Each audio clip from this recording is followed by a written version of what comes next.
Bismillahirrahmanirrahim. Assalamualaikum warahmatullahi wabarakatuh. Pembahasan peran Nusantara lama pada peradaban dunia selalu masih hanya sebatas teori, termasuk materi video ini yang kita kemas sebagai referensi dan teori pemimpin akhir zaman dan hubungannya dengan Nusantara.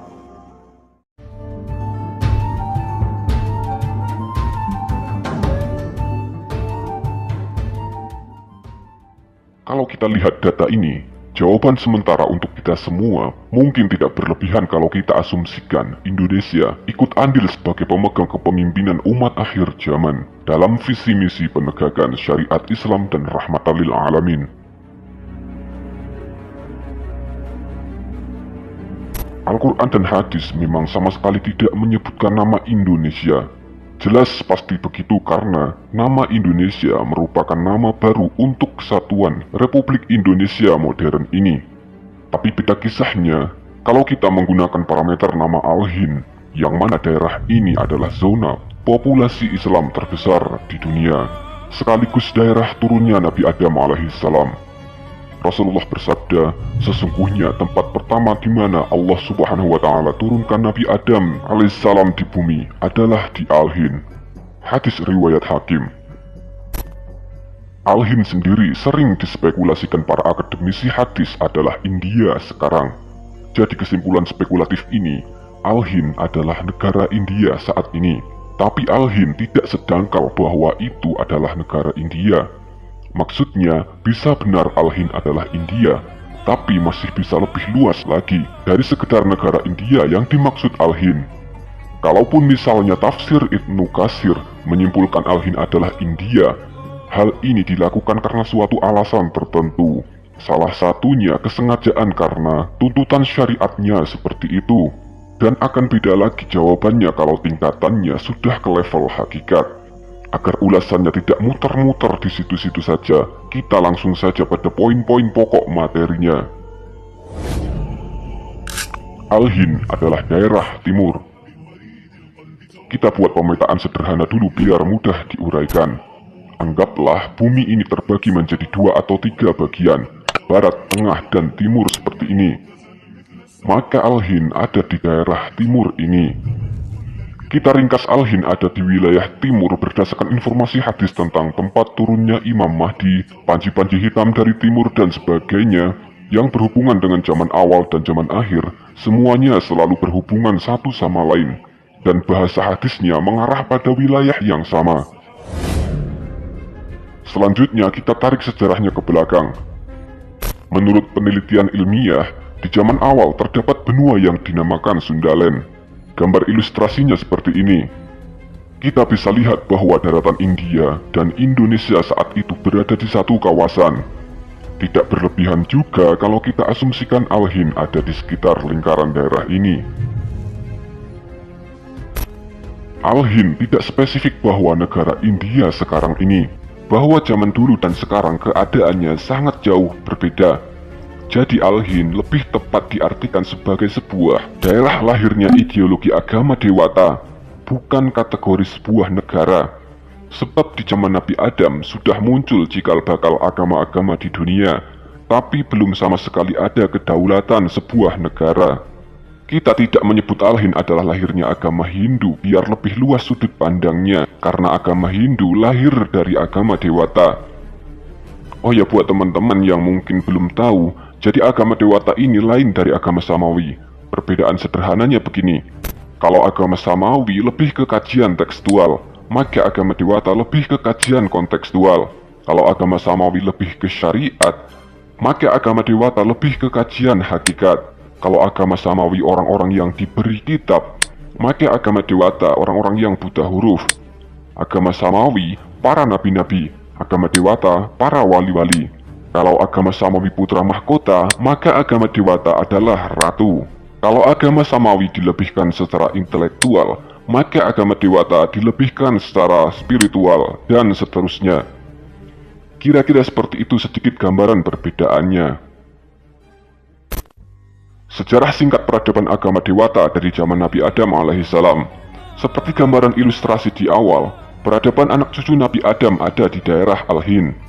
Namun peradaban ini tenggelam di zaman banjir Nabi Nuh alaihissalam. Kemudian peradaban ini bergeser sedikit ke wilayah baratnya antara daratan Mongolia dan sekitarnya. Umat Nabi Nuh alaihissalam melanjutkan peradabannya mulai dari daerah ini. Kemudian singkat sejarahnya, sebagian mereka ada yang menetap di sekitar berlabuhnya kapal Nabi Nuh, termasuk Nabi Nuh alaihissalam sendiri. Ada juga sebagian mereka yang memisahkan diri. Sebagian nekat kembali ke kampung halaman sebelumnya, yaitu Al-Hind. Sebagian lain di zaman Nabi Ibrahim alaihissalam. Beliau diperintahkan membangun peradaban di bumi tandus yang sekarang titik peradabannya ada di Jazirah Arab, cikal bakal lahirnya agama Samawi dan perjuangan para nabi. Jadi singkat sejarahnya, orang-orang yang kembali ke Al-Hind inilah kemudian meneruskan agama Dewata, sebutlah cikal bakal agama Hindu. Orang-orang yang kembali ke Al-Hind melanjutkan peradaban dan ideologi lama yang ada di Al-Hind. Peradaban lama Al-Hind sendiri sangat kental dengan perilakunya yang selalu berkaitan dengan bangsa jin. Bahkan interaksi manusia dengan bangsa jin di zaman ini tak bedanya kehidupan bertetangga. Mereka bekerja sama membangun kekuatan dan kekuasaan. Kemudian mereka menjadi manusia-manusia terkuat di zaman ini, di mana pada zaman ini kekuatan peradaban manusia ada pada faktor kesaktian dan sihir. Ringkas kisahnya, mereka yang di Al-Hind inilah peradaban yang berlawanan dengan para nabi di zaman awal. Inilah cikal bakal diutusnya Nabi Sulaiman berdakwah ke wilayah ini untuk menetralisir kesyirikan yang berlebihan di wilayah Al-Hind. Dari kisah singkat yang kita susun ini sebenarnya ada alasan kuat kenapa Al-Hind diwarisi syariat Islam di zaman akhir. Jadi bahasa transparannya begini, nenek moyang Al-Hind di zaman awal berperan sebagai pihak yang keras, tapi anak cucu mereka di akhir zaman berperan melunakkan. Kalau Anda cermat dengan bahasa ini, Anda akan menemukan keterbalikan dengan peradaban agama Samawi. Yang kita maksud adalah garis keturunan Nabi Ibrahim alaihissalam. Kalau belum menangkap apa yang kita maksud, silahkan Anda ulang beberapa poin ini.